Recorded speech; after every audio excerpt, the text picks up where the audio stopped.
এরে আমার জয়লপুরের যুবক, ও আমার মোহাব্বত রে বাবা, আমার ভাই, ওরে আমার পর্দার আড়ালের মা বোনেরা, কি শিক্ষা গ্রহণ করব আমরা?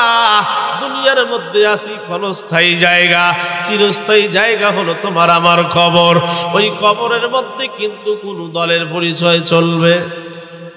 আওয়াজ দিয়ে বলেন। কোন বংশ পরিচয় চলবে? কোন আলেমের পরিচয় চলবে? কোন মুফতি সাহেবের পরিচয় চলবে? কোন পীর সাহেবের পরিচয় চলবে না, কোন মুহতামিমের পরিচয় চলবে না, কোন মুফতি মুহাদ্দিস উকিল জজ ব্যারিস্টারের পরিচয় চলবে না।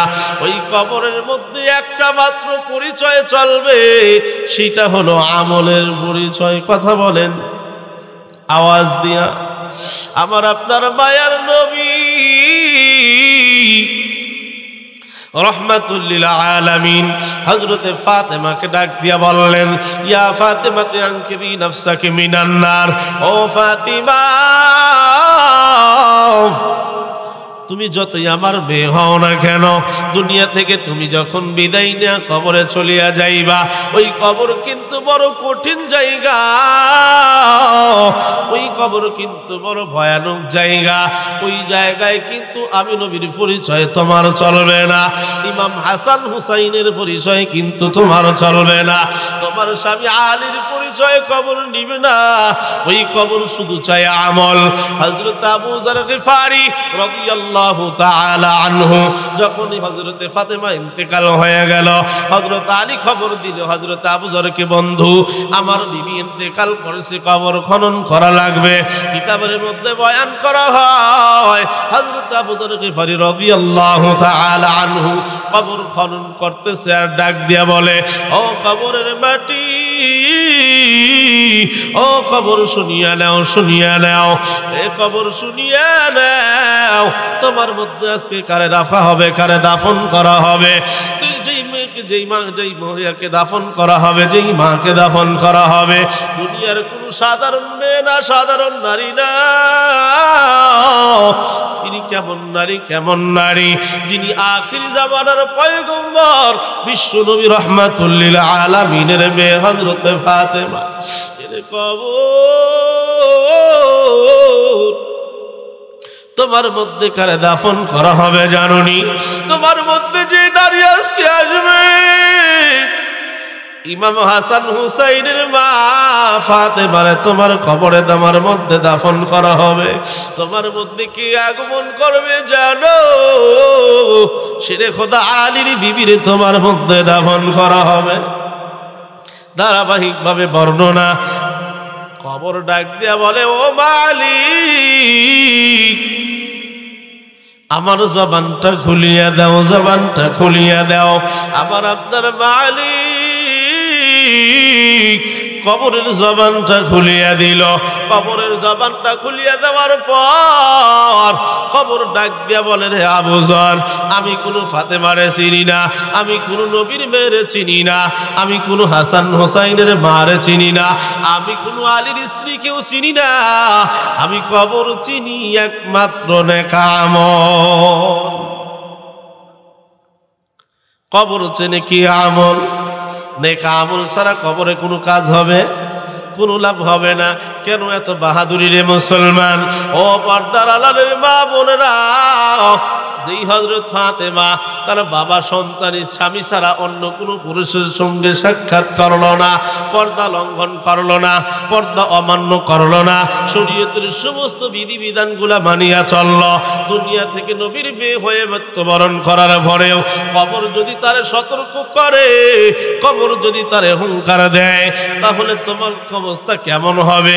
একটু চিন্তা করিয়া দুনিয়ার মধ্যে থেকে দুনিয়ার কাজগুলা, দুনিয়ার মধ্যে থেকে আল্লাহর হুকুমের বিরোধিতা না চলিয়া আল্লাহর হুকুম মানিয়া যদি কবরে যাইতে পারো, কবরের মধ্যে কিন্তু তিনটা প্রশ্ন করা হবে মুসলমান। আমাদের কিন্তু সকলেরই জানা আছে না নাই?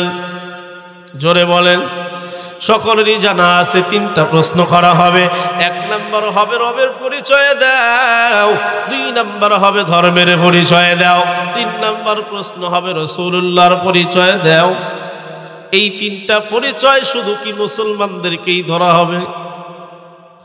দুনিয়া থেকে যত মুসলমান যত মানুষ ইন্তেকাল করবে ধর্মের পরিচয়ে চাওয়া হবে। আমরা যখন মানুষকে কবরস্থ করি শুধু বুঝি গরিব মানুষের কবরেই সওয়াল জব নেওয়া হয়, কথা বলে না। শুধু ওলামায়ে কেরামদেরকেই নিবে, তাবলীগের মোবাল্লিগদের নিবে, মাস্টারদের নিবে। এক কথায় দুনিয়ার মধ্যে মালিকের যত গোলাম ইনসান যারা রয়েছে সকলকেই তিনটা প্রশ্ন করা হবে। এই তিনটা প্রশ্নের মধ্যে প্রথম নাম্বার প্রশ্ন রবের পরিচয় দাও। এর মুসলমান, তুমি আমি যদি দুনিয়ার মধ্যে রবকে না মানিয়া নফসে আম্মারাকে প্রাধান্য দেই, নফসে আম্মারাকে মানিয়া লইয়া নফসে আম্মারার উপরে জীবন পরিচালনা করিয়া ওই কবরে চলিয়া যাই, তাহলে কি রবের পরিচয় দিতে পারবো? আওয়াজ দিয়ে বলেন পারবো? পারবো না। দুই নম্বরে যখন বলা হবে ধর্মের পরিচয় দাও, এর দুনিয়ার মুসলমান, দুনিয়ার মধ্যে ধর্ম ব্যবসায়ীর অভাব। যেই সমস্ত মানুষরা বলে হুজুরেরা ধর্ম ব্যবসায়ী, খেয়াল করিয়া দেখবেন ইলেকশনের আগে মাথায় টুপি উঠে কি ওঠে? আওয়াজ দিয়া মাথাতে টুপি ওঠে। একই আসরের নামাজ 5-12 হয় কি হয় না? কিসের আশায়? কিসের আশায়? চেয়ারের আশায়। এর দুনিয়ার মুসলমান, আবু জেহেল কিন্তু জানতো মালিক একজন আছে, আমার ভাতিজা মুহাম্মদ আখিরি নবী, কিন্তু স্বীকৃতি দিত না কেন? চেয়ার থাকবে, আওয়াজ দিয়া চেয়ার থাকবে। সবই জানতো নবী মুহাম্মদ আখিরি পয়গম্বর, আসমান থেকে যে কিতাব নাজিল হয়েছে এই কিতাবটা ডাইরেক্ট আসমানি কিতাব, আল্লাহর কালাম, এটাও বিশ্বাস করত, কিন্তু প্রকাশ করত। কিতাবের মধ্যে বয়ান করা হয়, দিনে বিরোধিতা করত, রাতে যায় রসুলের তেলাওয়াত শুনতো। সুবহানাল্লাহ। আবু জেহেল, আবু লাহাব, উতবা, সাইবা চার রাস্তা দিয়ে যাইতো, কিন্তু ফিরার সময় সুবে সাদেকের আগ মুহূর্তে সব যায় ওই চৌরাস্তায় যা সাক্ষাৎ হয়ে যাইত।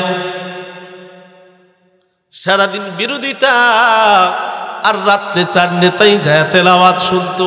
ওরা জানতো রে মুসলমান, এইটা সঠিক মহাগ্রন্থ আল কোরআন, আল্লাহর বাণী। ওরা জানতো মালিক একজন আছে, আমার আল্লাহ। ওরা জানতো ভাতিজা মুহাম্মদ আখিরি নবী, কিন্তু মানতো না, প্রকাশ করতো না। সিয়ার হারানোর ব্যথায়, সিয়ার হারানোর কারণে একদিন আবু জেহেল দাওয়াত পাইছে, বিয়ার দাওয়াত। বিবাহের দাওয়াতে যদি কোনো মন্ত্রীকে দাওয়াত করা হয়, তার গিফটটা হয় সর্বোচ্চ গিফট। কথা ঠিক না ঠিক? সবচাইতে দামি গিফটটা কয় এমপি সাহেব, সবচাইতে দামি গিফটটা দেয় চেয়ারম্যান সাহেব, সবচাইতে দামি গিফটটা দেয় হইতেছে এলাকার মাতব্বর। এইরকম একটা বিয়াতে যাওয়ার সময় চিন্তা ফিকির করলো, সবাই তো কেউ স্বর্ণ দিতেছে, কেউ টাকা পয়সা দিতেছে, অনেকজন অনেক কিছুই দিতেছে। আমি তো প্রধানমন্ত্রী, প্রেসিডেন্ট, কি দিব? অতএব একটা ভগবান দেই। কি দেই? ভগবান দিবি। ভগবান রে লইয়া বিয়ে খাওয়ার জন্য রওনা করছে। প্রতিমধ্যেই হাজত চাপছে, প্রকৃতির ডাক এসে গেছে, পেশাব এসে গেছে। এইবার ভগবান গাছের তলায় রাখিয়া পাশে যখন পেশাব করতে বসছে, এইবার কানের মধ্যে স স শব্দ আসে। পেশাব করি, সামনে শব্দ আসে, পিছন থেকে কারণটা কি? পিছনের দিকে তাকায়া দেখে ভগবান গোসল করিয়া ফেলায়। আল্লাহু আকবার। ভগবান কি করে ফেলাইছে? গোসল করিয়া ফেলাইছে। পেশাব কমপ্লিট। ফিরায়া তাকায়া বলে, ও ভগবান, আমি জানি তোমার কোনো ক্ষমতা নাই, তোমার কোনো ক্ষমতাই নাই, কিন্তু তোমারে কেন ভালোবাসি জানো? ক্ষমতা হারানোর ভয়ে। নামাজ পড়ে, দাঁড়িয়েও রাখে মুসলমান, আবার পালানোর জন্য ক্লিং সেপও করে। কথা বলেন ঠিক কিনা? এরকম দরবেশ বাংলাদেশে নাই? জোরে বলেন। ভয় পেতেছেন? রায়গঞ্জের মাটি বিএনপি জামাতের ঘা, কথা কয় না, ঘাটি। জবান বন্ধ হওয়া যাবে না। কেন বলতেছি, কেন চিনি? আমি রোহা মাদ্রাসারই ছাত্র, বাসেদ খান সাহেবের ছাত্র। অনেকেই চিনতেছে না, আবার অনেকেই আপনাদের এলাকার ওলামায়ে কেরাম আছে, অনেকেই চেনে, অনেকেই চেনে না। মানে অনেক আগেই তো চলে গেছি, 2016 সালে চলে গেছি, তাহলে চিনবে কেমনে? তো যাই হোক, যার ভিতরে এই তিনটা নফস, এই তিনটার মধ্যে প্রথম নাম্বার যার মধ্যে থাকবে সে জান্নাতে যেতে পারবে, কিন্তু সুযোগ কিন্তু আছে। দ্বিতীয় নাম্বার নফস, এই নফস যার মধ্যে আছে, গুনাহ করে আবার তওবা করে, বিনয়ী হয়। তৃতীয় নাম্বার নফস, জীবন যাবে, কালিমা সারবে, আওয়াজ দিয়ে সারবে। এমন উলামায়ে কেরাম বাংলার জমিনে ছিল, মুসলমান জীবন দিয়ে দিল, বাতিলের কাছে মাথা নত করে। কিন্তু ওই আল্লাহর ওলি, ওলি বললে ভুল হবে না, যেই সমস্ত ভবিষ্যৎবাণী করিয়া যায়, আজকে 2024 সালে হুবহু মিলে গেছে না যায় নাই? তাদের কথার কি দাম? তাদের সঙ্গে সম্পর্ক ছিল কার? আল্লাহর। আল্লাহর সঙ্গে যদি সম্পর্ক হয়ে যায়, তার আর কোনো টেনশন থাকে?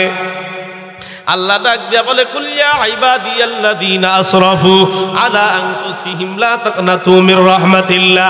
তুমি প্রহার পরিমাণ গুনাহ করলো, কিন্তু ফিরে আয় আমার রহমতের দিকে। এর গোলাম, দুনিয়ার মধ্যে তুমি আমি আপন বানাইলাম, তোমার আমার আপন, আমার স্ত্রী, আমার বাবা মা, আমার ভাই বোন, আমার এলাকাবাসী, আমার মহল্লাবাসী, সবাই আমার আপন, কিন্তু আসল না। কথা কি ঠিক না ভুল? আসলকে, আসলকে সবাই আপন, কিন্তু আসল দুইজন। কয়জন? একজন হইল রব, আর একজন হইল মদিনা। এই তো সামনে না, এইদিকেই তো পশ্চিম। আপনাদের এইদিকে আসলে আমি দিক ভুলে যাই। মানে 3-4 বছরই এখানে ছিলাম, কিন্তু এখনো মনে হয় উত্তর দিকে নামাজ পড়ি রোহা মাদ্রাসা গেলে। এখনো মানে দানগড়া থেকে যখনই লক্ষ্মীকুলার দিকে ঢুকি, তখনই দিক আমার নষ্ট হয়ে যায়, এখনো বুঝতে পারি না। তো 1 নাম্বার আপন হইল, দুনিয়ার সবাই আমার আপনার কি আপন? কি আপন? বাবা মা আমার আপন, সন্তান আমার আপন, স্ত্রী পুত্র সবাই আমার আপন, এলাকাবাসী আমার আপন, আত্মীয় স্বজন আমার আপন, কিন্তু আসল, আসল না। আসল হইলেন আমার আল্লাহ, আসল হইলেন মায়ার নবী। কেন এত আসল আর আপনের আলোচনা মুসলমান? এই আপন কতক্ষণ পর্যন্ত আছে? আব্দুর রহমানের সিনার মধ্যে, বডির মধ্যে রূহ আছে যতক্ষণ। কথা ঠিক না ভুল? আমি তরিকুলের মধ্যে যতক্ষণ রূহ আছে, আমার বিবির কাছে আমি বড় আপন, আমার সন্তানের কাছে বড় আপন, আমার মা বাবার কাছে বড় আপন, সমাজের মানুষের কাছে আমি আপন, আমার মাদ্রাসার সভাপতি সেক্রেটারি ক্যাশিয়ারের কাছে আপন, সকলের কাছে আপন। কিন্তু যখন রূহ চলিয়া যাবে, একদিন চোখের পানি 2 ফোঁটা 4 ফোঁটা ফালাবে, এরপরে যখন ওই কবরে রাখিয়া আসবে, কে আপন থাকবে? তখন থাকবে একমাত্র আসল যারা, তারাই, তাছাড়া কোনো গতি। তাহলে আপনকে আমরা দুনিয়ার মধ্যে কিন্তু প্রাধান্য বেশি দেই আসলকে ছাড়িয়া। কথা ঠিক না ভুল? আপনকে এত মহব্বত করি, আপনকে ভালোবাসতে যায়, মালিককে নারাজ করিয়া ফেলাই। সমাজের মধ্যে মানুষ বলবে কি? আল্লাহ যা করবে মরার পরেই করবে, আগে এই কাজটা করে ফেলাই, এমন কথা সমাজের মানুষ বলে কি বলে না? দুনিয়াতে বেঁচে আসি করে ফেলাই, কোনো সমস্যা নাই, মরার পরে যা হয় হবে, কেউ দেখবে না। কিন্তু মায়ার নবী রাহমাতুল লিল আলামিন বলেন, ও সাহাবায়ে কেরামরা জানো, তিনটা প্রশ্ন যখন করা হবে রবের পরিচয় দাও, 2 নাম্বার যখন বলা হবে ধর্মের পরিচয় দাও, 3 নাম্বার যখন বলা হবে মাজার নবীর পরিচয় দাও, এই তিনটা প্রশ্নে যদি কোনো গোলাম উত্তর দিতে না পারে, এই তিনটা প্রশ্নের যদি কোনো গোলাম উত্তর দিতে না পারে, মায়ার নবী বলে এই যে একটা হাতের আঙ্গুল অন্য হাতের মধ্যে যেমনে ঢুকে গেল, এইরকম ভাবে এক পাশের মাটি অন্য পাশের মাটিকে এমন ভাবে চাপ দিবে যে শরীরের প্রত্যেকটা হাড় একটা হাড় আর একটা হাড়ের মধ্যে ঢুকে যাবে না। আউযুবিল্লাহ। সহ্য করা সম্ভব? কখনো সম্ভব না। এই জন্য কি করা দরকার? দুনিয়ার মধ্যে আপন রে এত আপন বানানো যাবে না যে আপনের কারো আসল ছুটিয়া যায়। আসলের সঙ্গে সম্পর্ক গড়াতে হবে। আসলের সঙ্গে যদি সম্পর্ক হয়ে যায়, ওই কবরে একমাত্র আসলই আমার আপনার সঙ্গী হবে। ওই কবরে আসল ছাড়া নকল কোনো কিছুই চলবে না। যখন কবরে চলিয়া যাব, আমি আপনি কবরে যাওয়ার পর কবরের মধ্যে 3টা প্রশ্নের পরে আমি যদি সঠিক উত্তর দিতে পারি, আপনি যদি সঠিক উত্তর দিতে পারো, ও আমার পর্দার মা বোনেরা, সঠিক উত্তর যদি দিতে পারো, তাহলে আমার মালিক একটা জান্নাতি হিমেল হাওয়া কবরে চালু করে দিবেন। সুবহানাল্লাহ। আর যদি উত্তর দিতে না পারি, ওই কবরের মধ্যে জাহান্নামের বিছানা বিছায়া দেওয়া হবে। সহ্য করা সম্ভব? কেমন শাস্তি, কেমন শাস্তি! শাস্তি হতেই থাকবে, সহ্য করতে পারবে না, সহ্য করতে পারবে না। এইবার আপনের কি অবস্থা আর আসলের কোন অবস্থা? আমার মালিকের হুকুম হয়ে যাবে, ইদাস সামাউ ফাতারাত ওয়া ইদাল কাওয়াকিবু তাসারাত ওয়া ইদাল বিহারু ফুজ্জিরাত ওয়া ইদাল কুবুরু বুসিরাত ইদা জুলজিলাতিল আরদু জিলজালাহা ওয়া আখরাজাতিল আরদু আসকালাহা ওয়া ক্বালাল ইনসানু মা লাহা কুল্লু মান আলাইহা ফান ওয়া ইয়াবকা ওয়াজহু রাব্বিকা যুল জালালি ওয়াল ইকরাম।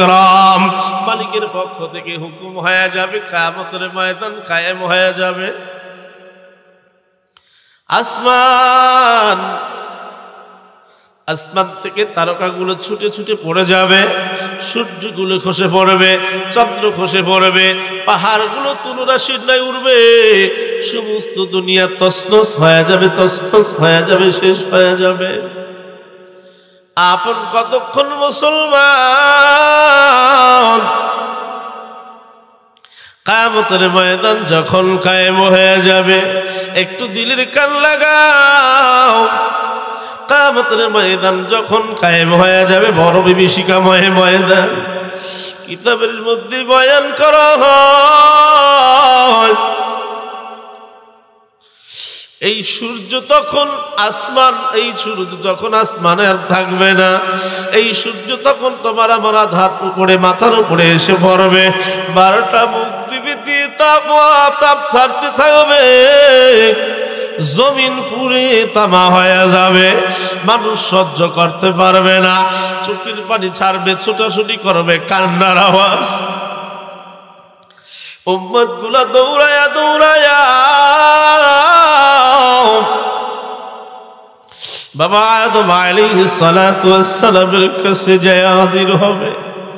ওগো বাবা আদম, আজকের কিয়ামতের ময়দান বড় কঠিন, সহ্য করতে পারি না, একটু মালিককে বলো। মালিক যেন বিচারের কার্য শুরু করিয়া দেয়। পয়গম্বর আদম বলবে না, আমার বলার সম্ভাবনা ওয়ালা তাকরাবা হাযিহিশ শাজারাতা ফাতাকুনা মিনাল যালিমিন। মালিক আমারে জান্নাত রাখিয়া বলল, ও আদম, জান্নাতের সবকিছু খাইবা, সবকিছু ব্যবহার করবা, সমস্ত জায়গায় যাইবা, খবরদার গাছের নিকটবর্তীও হবে না। আমি কন্দম খাই খাইয়া ফেলাইছি, আমি মালিকের হুকুম অমান্য করলাম, আজকে মালিকের সামনে যাওয়ার সাহস আমার নাই। চলিয়া যাও ইব্রাহিম নবীর কাছে। ইব্রাহিম নবী ফিরাইয়া দিবে। নূহ নবী বলবে পারবো না, চলিয়া যাও। না না না, মূসা কালিমুল্লাহর কাছে যাওয়া হবে। মূসা কালিমুল্লাহ ফিরাইয়া দিবে। মূসা কালিমুল্লাহ ফিরাইয়া দেওয়ার পর সমস্ত উম্মতগুলো দৌড়ায়া ঈসা নবীর কাছে চলে যাবে। ঈসা নবীর কাছে যাওয়ার পর ডাক দেয়া বলবে, আল্লাহর পয়গম্বর ঈসা, একটু সুপারিশ করেন। পয়গম্বর ঈসা ডাক দেয়া বলবে, সম্ভব না, সময় নষ্ট করার সময় নাই। যায়া দেখো হাসরের ময়দানে মায়ার নবী রাহমাতুল লিল আলামিন মাকামে মাহমুদের জায়গায় সিজদায় পড়ে আছে। আল্লাহু আকবার। মায়ের নবী সিজদায় পড়ে কান্না করতে থাকবে। এরে যুবক ভাই, কেমনে তুমি রসুলের কলিজায় আঘাত দাও, কেমনে তুমি আসল রেখা দাও, কেমনে রসুলের দাড়িতে তুমি আঘাত করলি। মায়ের নবী সিজদায় পড়ে কাঁদতে থাকবে। উম্মতেরা ছুটিয়া যাবে, ও মায়ের নবী, আজকে আপনি ছাড়া আমাদের কোনো উপায় নাই। মালিক ডাক দেয়া বলবে, ও মায়ার নবী আমার, মাথা উঠাও, মাকামে মাহমুদে তোমার জন্য চেয়ার রেখেছি, চেয়ারে বসিয়া যাও। আমার আপনার মায়ার নবী রাহমাতুল লিল আলামিন সিজদা উঠাবে। উম্মতেরা চোখের পানি ছেড়ে বলবে, ইয়া রাসূলুল্লাহ, আজকে হাসরের ময়দান বড় কঠিন ময়দান রে নবী, আপনি একটু মালিককে বলিয়া বিচারের কার্য শুরু করার কথা বলিয়া দাও। মালিক ডাক দেয়া বলবে, ও আমার হাবিব, সিজদা থেকে উঠো, চোখের পানি আর ছাড়িও না। মাকামে মাহমুদ চেয়ার তোমার জন্য রাখলাম, এই চেয়ারের মধ্যে তুমি বসিয়া যাও। হাসরের ময়দানের মধ্যে একমাত্র দুইটা চেয়ার থাকবে।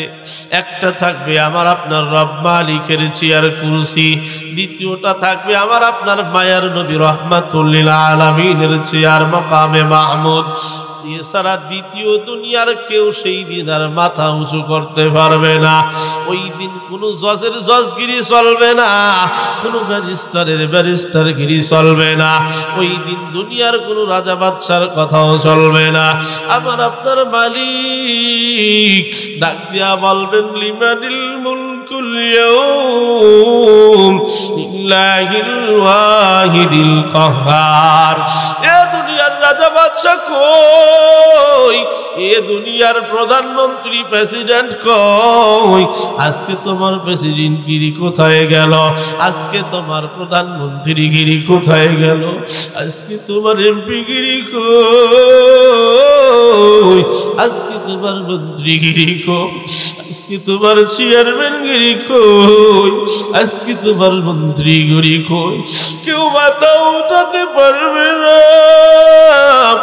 মাথা নিচের দিকে দিয়া চোখের পানি ছাড়বে আর বলবে, মালিক আমারে বাঁচাও, আমারে বাঁচাও। চোখের পানি ছাড়বে আর কান্না। মায়ের নবী বলে, আয়েশা রে,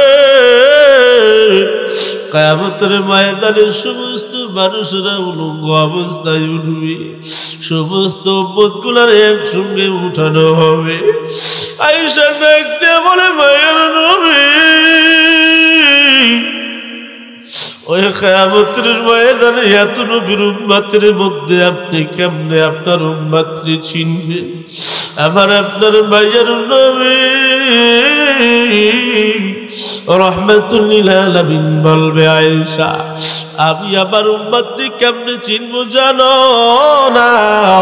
দুনিয়ার মধ্যে যদি একটা বকরির পালের মধ্যে একটা চান কপাল্লা সাদা কপাল বলা বকরি ছিঁড়ে দেওয়া হয়, ওই বকরিকে খোঁজা যেমন সহজ, আমার গুনাহগার উম্মতেরা যখন কনকনে শীতের মধ্যে ওযু বানায়া মসজিদে যাইয়া আমার মালিকের কদমে সিজদা লাগায়া দিল, শীতকে উপেক্ষা করিয়া দুনিয়াকে প্রাধান্য না দিয়া মালিকের ভয়ে লইয়া 5 ওয়াক্ত নামাজে হাজিরা দিয়া ওযু করিয়া নামাজ পড়ল, ওই যেই সমস্ত জায়গায় ওযুতে পরিষ্কার করলো, ধৌত করলো, ওই জায়গাগুলো দিয়ে নূর বের হইতে থাকবে। এই নূর দেখিয়া আমি চিনব। মায়ার নবীর ডাক দিয়ে বলে, ও পয়গম্বর, কিয়ামতের ময়দানে সবাই উলঙ্গ অবস্থায় উঠবি, আমরাও কি উলঙ্গ অবস্থায় উঠবো? মায়ার নবী বলে, আয়েশা, এমন ভয়ানক অবস্থা হবে কেউ নিচের দিকে তাকানোর সাহস রাখবে না, সবাই শুধু বলবে ইয়া নফসি, আল্লাহ আমারে বাঁচাও। হযরত পয়গম্বর আদম বলবে, আল্লাহ আমারে বাঁচাও। ওয়াকুলু আদম সফিউল্লাহি নফসি নফসি, ওয়াকুলু ঈসা সবিহুল ঈসা রূহুল্লাহি নফসি নফসি, ويقول إسماعيل ذبيح الله نفسي نفسي، ويقول إبراهيم خليل الله نفسي نفسي، ويقول موسى كليم الله نفسي نفسي। মায়ের নবী বলবে, ইয়া উম্মতি ইয়া উম্মতি, আমার আপনার মায়ের নবী কত আসল, কত মোহাব্বত তোমারে আমারে করে রে বাবা। এরে আমার জয়নপুরের যুবক ভাই, এরে আমার বাবা, এরে আমার বর্ধারালের মা বোনরা, ওই রসুলের সুন্নতকে কেমনে কাটিয়া ফালাইয়া দাও, ওই রসুলকে কেমনে আঘাত করো, ওই মালিকের হুকুম না মানিয়া কেমনে কম্বল গায়ে দিয়ে ঘুমাও, ওই মালিকের কদমে কেন সিজদা না দিয়ে শুয়ে থাকো। ফজরে যখন মসজিদে আযান হয়, মুয়াজ্জিন সাহেব যখন বলে হাইয়া আলাস সালাহ হাইয়া আলাল ফালাহ বলিয়া ডাক দেয়, গোলাম তোর কানে গেল, তুই মালিকের দরবারে হাজির হইলি না।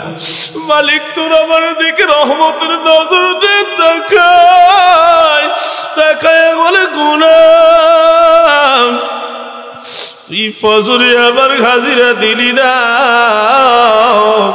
জোহর পর্যন্ত তোমার আমার দিকে মায়ার নজরে তাকায়া।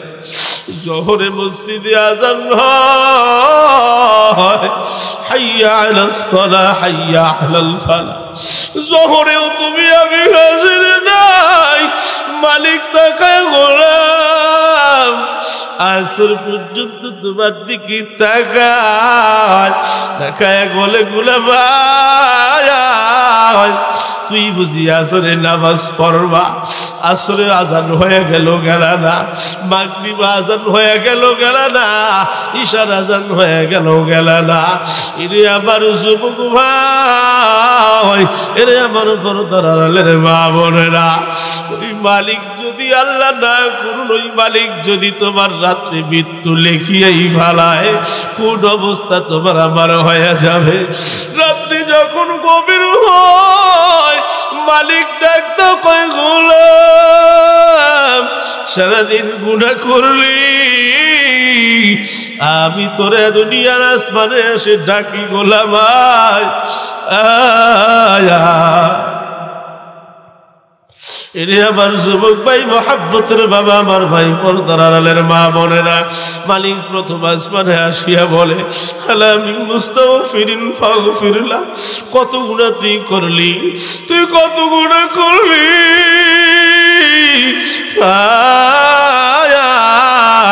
তুই আমার কাছে ক্ষমা চা, আমি মাফ করিয়া দিব। আলামিন মুস্তারজিকিন ফারজুকা, যেই রিজিকের জন্য তুই আমার ইবাদত করলি না, যেই রিজিকের জন্য দুনিয়া বানায়া নিলি, আখিরাতের কামাই দুনিয়ায় করলি না, এর গোলামায় তোর রিজিকের অভাব দূর করিয়া দিব। আলামিন মুস্তারজিকিন ফারজুকা, যেই রিজিকের জন্য পাগল আমি মালিকের কাছে যাও তোরে দিয়া দিব। ওই মালিক কিয়ামতের ময়দানে যখন কঙ্কালের রূপ নিবে, মায়ার নবী সিজদায় পড়ে কাঁদবে, উম্মত রে বাঁচাও বাঁচাও। মালিক বলবে, মায়ার নবী আজকে তুমি কেন কান্না করো? ওরে আমার হাবিব, সিজদা উঠাও, সিজদা উঠাও, সিজদা উঠাও। মায়ার নবী সিজদা উঠাও, মাকামে মাহমুদের সঙ্গে টেক লাগায়া দাঁড়ায়া পড়বে। আল্লাহ ডাক দিয়া বলবে, হাবিব আমার কেন তুমি চেয়ারে বসো না? হাবিব ডাক দিয়া বলবে, ও মালিক আমি চেয়ারে বসবো, আমার উম্মতরে তুমি জাহান্নামে দিবা, আমি আল্লাহ সহ্য করতে পারবো না, আমি নবী সহ্য করতে পারবো না।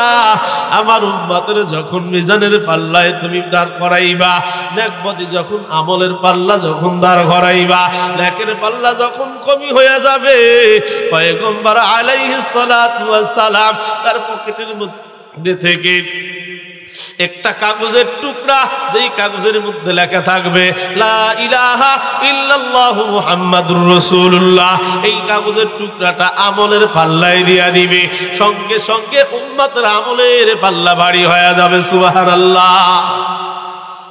বলবে মায়ার নবী ঠিক আছে, অনুমতি দিলাম, বসিয়া পড়েন। আমার আপনার মায়ার নবী বসবে না, বসবে না, বসবে না। ডাক দিয়া বলবে, ও মালিক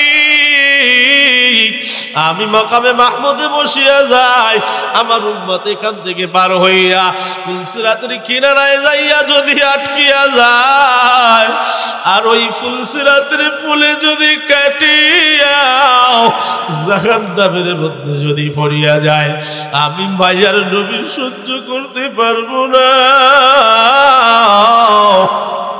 দুনিয়ার মধ্যে থাকতে যে গোলাম আমারে মহাব্বত করত, আমার উপরে দরুদ করত, আমারে ভালোবাসতো, আমার উপরে দরুদ পড়ার কারণে ওই দরুদের একটা গাঁটটি টোপলা বানায়া আমি তার ঘাড়ে উঠায়া দিয়া নাকের পাল্লা বাড়ি বানায়া জান্নাতে পৌঁছায়া দিব। সুবহানাল্লাহ। মায়ার নবীকে বলা হবে, অনুমতি দিলাম, ও মায়ার নবী বসো। মায়ার নবী বসবে না। সমস্ত উম্মতদেরকে যখন দাঁড় করানো হয়, বিচার শুরু হবে। একটা নেকের জন্য তুমি আপনের কাছে যাবা, একটা নেকের জন্য তুমি বাবার কাছে যাবা, একটা নেকের জন্য ভাইয়ের কাছে ভাই হাজির, একটা নেকের জন্য বাবা সন্তানের কাছে হাজির। বাবা সন্তানের পরিচয় দিবে না, মা সন্তানের পরিচয় দিবে না, সন্তান মা বাবার পরিচয় দিবে না। ওই দিন তোমার আমার আসল আমার মালিক আর আমার দয়ার নবী ছাড়া কেউ থাকবে না। মায়ার নবী দুই দলে মানুষকে যখন আল্লাহ বিভক্ত করবেন, ফারিকুম ফিল জান্নাহ ওয়া ফারিকুম ফিস সাঈর, এক দল যাবে জান্নাতে আর এক দল যাবে জাহান্নামে। জান্নাতি দলগুলারে জান্নাতের কিনারায় লইয়া যায়া মায়ার নবী আবার আল্লাহর সামনে এসে দাঁড়ায়া যাবে, একদম বলবে, ও দরদি আল্লাহ তোমার কাছে আমি অতিরিক্ত পারমিশন চাই। মায়ার নবীকে মালিক বলবে, ও মায়ার নবী অতিরিক্ত পারমিশন কি আপনি চান? মায়ার নবী বলবে, আমি একটু জাহান্নামে যাইতে চাই, আমি বাছাই করিয়া উম্মত গুলারে জান্নাতে লইতে চাই। জাহান্নামের মধ্যে যাওয়ার অনুমতি দিবে। মায়ার নবী বাছাই করিয়া ধরিয়া ধরিয়া উঠায়া পরিষ্কার করিয়া ক্লিন করিয়া সুন্দর করে গোসল করায়া জান্নাতের মধ্যে পাঠায়া দিবে। ইতিহাস সংক্ষিপ্ত, মায়ার নবী আমার উম্মতদেরকে জান্নাতে এইভাবে তিনবার জাহান্নাম থেকে উঠায়া জান্নাতের দিকে নিয়ে পাঠায়া দিবে। চতুর্থবার মায়ার নবী যখন যায় হাজির হয়ে যাবে, মায়ার নবী হাজির হওয়ার পর মালিক তখন ধমকের স্বরে আর এইরকম কঠিন শব্দের ব্যবহার করবে, ও আমার মায়ার নবী তুমি তোমার উম্মতরে বড় ভালো পাও, তুমি তোমার উম্মতরে বড় ভালোবাসো, আমার গোলাম রে বুঝি আমি ভালোবাসি না? আল্লাহু আকবার। আমি বুঝি আমার গোলামরে ভালোবাসি না, তুমি তোমার উম্মতরে এত ভালোবাসো। এখন আমি আল্লাহ কুদরতি ভাবে হাত নামায়া দিয়া উঠায়া জান্নাতে দিব। সুবহানাল্লাহ। কিতাবওয়ালা বর্ণনা করে আমার আপনার মালিক আল্লাহর হাতের একটা আঙ্গুল এত বড়, এত বড়, সাত আসমান আর জমিন আঙ্গুলের উপরে রাখার পরে আঙ্গুলের উপরে জায়গা বেঁচে যায়। সুবহানাল্লাহ। আমার আপনার মালিক আল্লাহ রাব্বুল আলামিন জাহান্নামের মধ্যে হাত নামায়া দিবে। হাত নামায়া দিয়া জাহান্নামের মধ্যে থেকে জাহান্নামীদের উঠায়া সুন্দর করিয়া ক্লিন করিয়া পরিষ্কার করিয়া জান্নাতে প্রবেশ করায়া দিবেন। সর্বশেষ একজন ব্যক্তি জাহান্নামের নিচে থাকবে, একেবারেই নিচে, অতি নিচে। এই নিচে থেকে কিছুক্ষণ পর থেকে ইয়া হান্নান ইয়া মান্নান শব্দ দিয়া দিয়া ডাকবে। এবার মালিক আল্লাহ রাব্বুল আলামিন হযরত জিবরাইলকে বলবে, যাও দেখো তো কোথায় থেকে আওয়াজ। খুঁজে পাবে না, না না না, কোথাও থেকে আওয়াজ আসে খুঁজে পাওয়া যায় না। এমন পড়তে পড়তে কয়লা কোথাও দেখাও যায় না, কয়লার সঙ্গে মিশে যায়। আবারও আওয়াজ আসে, ইয়া হান্নান ইয়া মান্নান। এরে আমার মুহাব্বতের ভাই, আমার বাবা, আসল কাকে, আসলকে আর আপনকে, এইটা বোঝানোর জন্য ঘটনাটা বলতেছি। এই ঘটনাটা বলেই বিদায় নিব ইনশাআল্লাহ, যেহেতু আগামীকালকে মাহফিল আছে। এর দুনিয়ার মুসলমান এইবার মালিক কুদরতি হাত নামায়া দিবে, নজর দিয়া দেখবে একেবারে জাহান্নামের তলদেশে একেবারে শেষ স্থানে একটা বান্দা পুড়িয়া পুড়িয়া কয়লা হয়ে গেছে। ওই বান্দা জবান দিয়ে বলে, ইয়া হান্নান ইয়া মান্নান।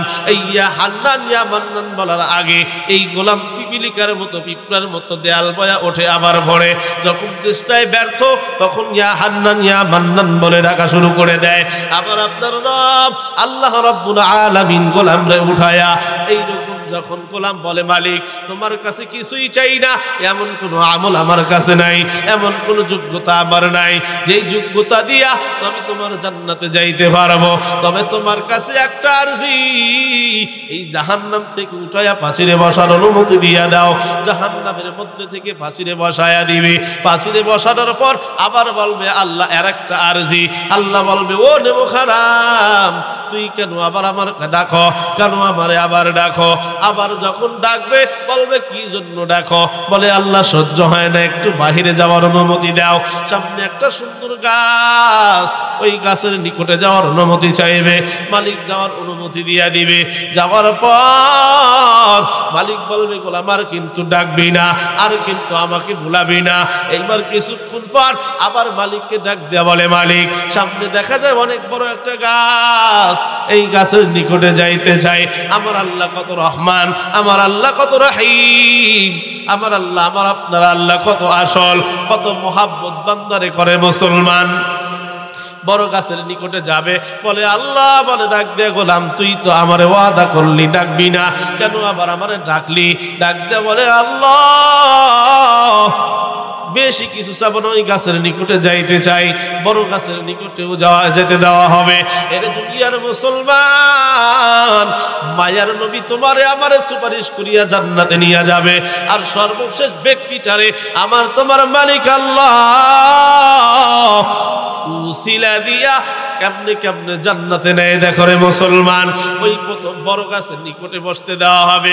সুন্দর হিমেল হাওয়া, চৈত্র মাসে যখন শ্রমিকেরা কাজ করার জন্য কৃষকেরা মাঠে যায়, দুপুর বেলায় চকের মধ্যে চড়ার মধ্যে যদি একটা বড় গাছ পায়, ওই গাছের নিকটে যা বসলে কিন্তু ঘুমে ধরে কি ধরে না? আওয়াজ দিয়া বলেন, ধরে কি ধরে না? ঘুমে ধরিয়া যায়। এইবার ঘুমায়া গেছে, হঠাৎ করিয়া ঘুম ভাঙিয়া দেখে জান্নাতের গেট দেখা যায়। সুবহানাল্লাহ।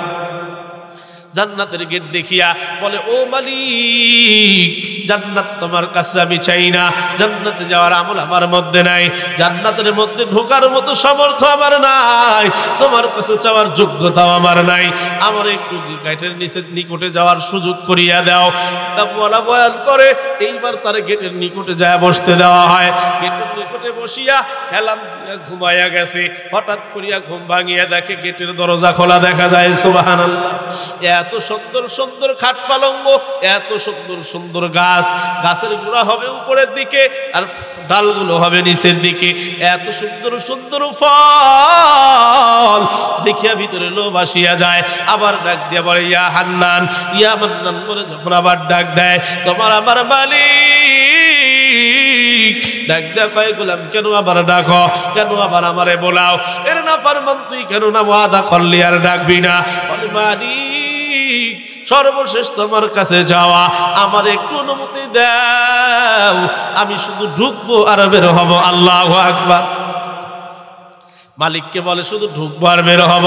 মালিক বলল গোলাম শুরু থেকে এ পর্যন্ত যত ওয়াদা করলি সমস্ত ওয়াদা কিন্তু ভঙ্গ করলি, কিন্তু খবরদার এই ওয়াদা কিন্তু ভঙ্গ করা যাবে না। দুনিয়ার মুসলমান, আমার আপনার মালিক কত আসল, আমার আপনার মালিক কত মহাব্বত তোমারে আমারে করে, তোমার আমার মালিক কত ভালো তোমারে আমারে বাসে। এত নাফরমানি করলাম, অক্সিজেন বন্ধ করলো না। একদিন ইউনুস আলী মেডিকেলে তুমি আইসিইউতে থাকলে 50,000 খরচ হয়। কেন খরচ হয়? এসি আলা রুম, তোমার নাকের মধ্যে মুখের মধ্যে অক্সিজেন। জন্মের পর থেকে 60 বছর 70 বছর হয়ে গেল। এর যুবক ভাই 25 থেকে 30 বছর তোমার বয়স, এতদিন অক্সিজেন খাইলা, একটা দিনের তো অক্সিজেন কোনো খরচ দিলা না। কিয়ামতের ময়দানে মালিক যদি বলে গোলাম একটা দিন যে অক্সিজেন গ্রহণ করলা, এই একটা দিনের অক্সিজেনের দাম তুমি মূল্য আমারে দিয়ে যাও, দেওয়া সম্ভব? কখনো সম্ভব না। এইবার মায়ার দয়া মায়া আল্লাহ ডাক দিয়ে বলবে গোলাম এতবার ওয়াদা দিনই ভঙ্গ করলি, কিন্তু যত তাক চাওয়া হয় মালিকের কুদরতি অন্তরে জোশ মারিয়া যায়। মালিক বলে গোলাম চাও, তুই চাইতে দেরি আমি দিতে দেরি করব না। সুবহানাল্লাহ। গোলাম বলে আল্লাহ শুধু যাবো আর আসবো। ঠিক আছে, কথা কিন্তু দিলি, ঢুকবি আর বের হবি। কিতাবের মধ্যে বয়ান করা হয় এই যখন নাকি অনুমতি দিছে দৌড়াইয়া জান্নাতের ভিতরে ঢুকিয়া একেবারে শেষ প্রান্তে কিনারায় যায় বসিয়া পড়ছে। আল্লাহু আকবার। আল্লাহ ডাক দিয়া কয় গোলাম তোরে জান্নাত ঘুইরা দেখার জন্য পাঠাইলাম, তুই দৌড়ায়া কেন কিনারায় বসলি? তোরে কি আমি দেখি না? আলিমুল গায়বি ওয়াশ শাহাদাতি হুয়ার রহমানুর রহিম। আমার মালিক গায়েবের খবর সব কিছুই জানেন, যিনি তিনি কি? তুমি আমি কি চিন্তা করতেছি, তোমার আপনার আমার ভিতরে কি পরিকল্পনা হচ্ছে, আমি তুমি ফজর করব কি করব না, আমি তুমি আগামীকাল কোথায় যাব, কোন কাজ করব, এই চিন্তা তোমার আমার মেমোরিতে আসার আগেই আমার মালিক জানেন। জানে কি জানে না? এরে দুনিয়ার মুসলমান, এ পর্দার মা বোনেরা, এইবার গোলামকে যখন বলবে মালিক এ গোলাম কেন দৌড়ায়া ভিতরে যায় বসে পড়লি, তুই তো জান্নাত ঘুরিয়া দেখিয়া বাহির হওয়ার কথা। এইবার গোলাম ডাক দিয়ে বলে মালিক জান্নাতে ঢুকছি বাহির হওয়ার জন্য না, জান্নাতে থাকার জন্য। সুবহানাল্লাহ। মালিক বলে গোলাম তুই তো ওয়াদা করলি জান্নাতে থাকবি না, তাহলে কেন জান্নাত থেকে বাহির হবি না? তুই তো ওয়াদা করলি তুই জান্নাত থেকে বের হয়ে যাবি। দুনিয়ার মুসলমান, ওই দিন ওই গোলাম যুক্তি দাঁড় করায়া দিবে। ওয়াদাল্লাহু হাক্কা, ও দয়ার আল্লাহ তুমি তো কোরআনুল কারীমের মধ্যে ওয়াদা করছো যেই গোলামরে একবার জান্নাতে দিব অনন্তকাল জান্নাতে থাকবে, বাহির করা হবে না। সুবহানাল্লাহ।